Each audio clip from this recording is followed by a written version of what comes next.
2024 is already shaping up to be an incredible year for gaming. From absolute slam dunks like Persona 3 Reload and Grand Blue Fantasy Relink, to sleeper hits like Helldivers 2 and Like a Dragon Infinite Wealth, to so many things coming out later this year like the Paper Mario remake, and of course the recently announced Elden Ring DLC, it's definitely going to be one good year for gaming.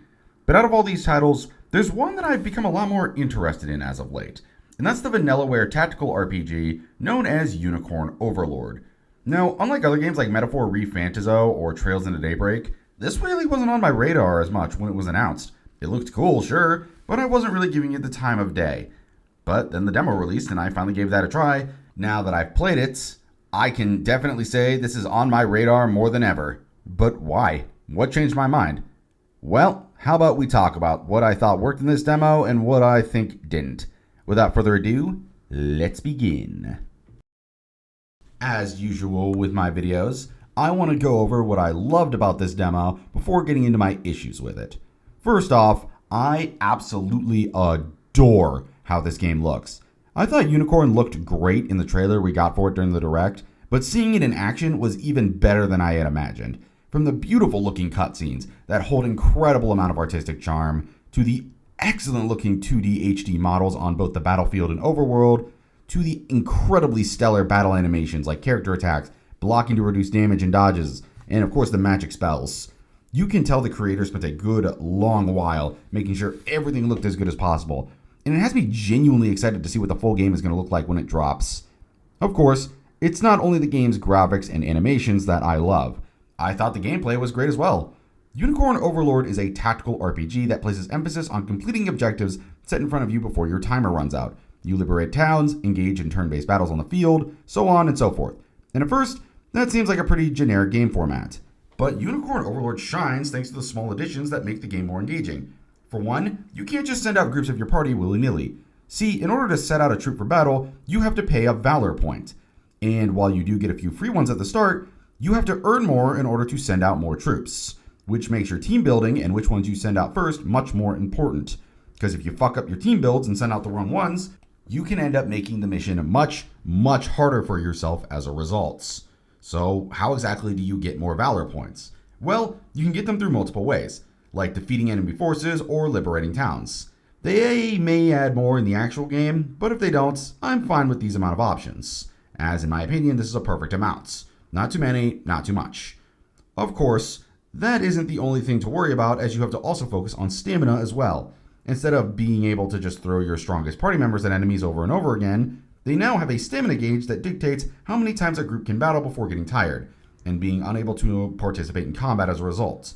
So, you have to send them off to a non-enemy filled area or back to a garrison and have them rest up. I like this idea, as it not only keeps you from just throwing your strongest unit at everything constantly, but it gives you a genuine reason to use your other parties outside of just keeping them balanced for the sake of balance.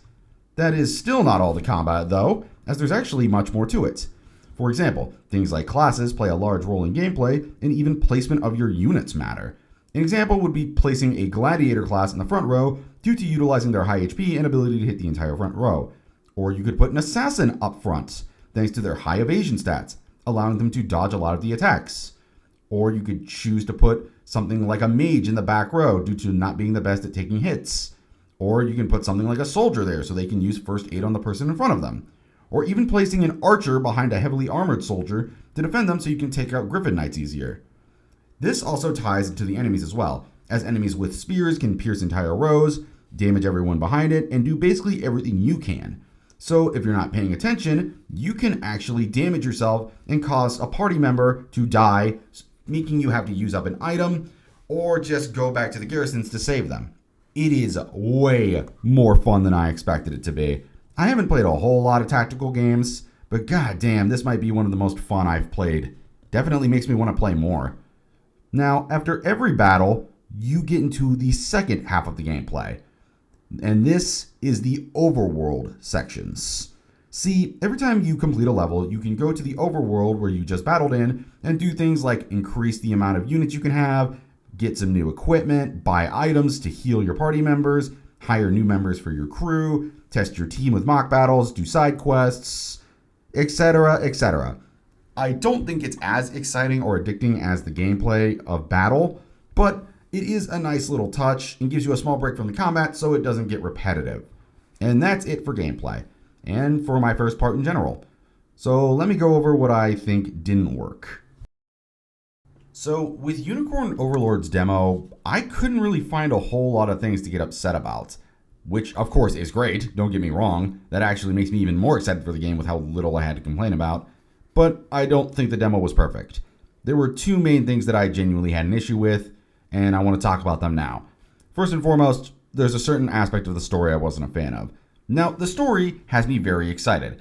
A revenge plot of the bastard prince who lost both his home and mother to the invasion as he desperately struggles to battle his former guardsmen and soldiers with a small resistance is exciting.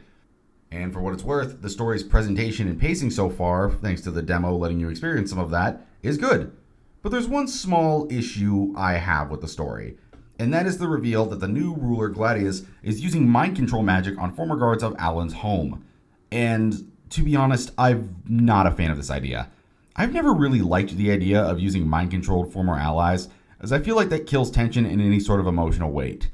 I don't think it can't work, sure, but in stories like with Revenge and War, as that always feels like a get-out-of-jail-free card reason, so the writers don't really have to create some sort of story or motivation for why they're working for the villains this time.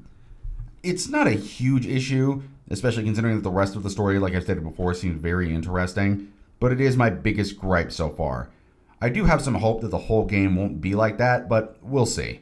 And honestly, that's pretty much it. Originally, I had a complaint about the amount of tutorials you had to sit through, but after going through this footage again for the video, it's very clear that's an overreaction, so I'm gonna just ignore it.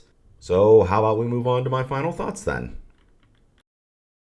Despite my few personal issues, Unicorn Overlords demo was phenomenal as fuck, and genuinely has me excited for when the game fully comes out.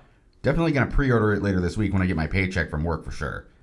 Outside of that, that's all for this video, folks. If you liked what you saw here, do me a favor and like and sub down below for more RPG content. And did you play the demo? Did you like it as much as I did? Was there anything you hated? Let me know in the comments. That's all, folks, and I will see you next time.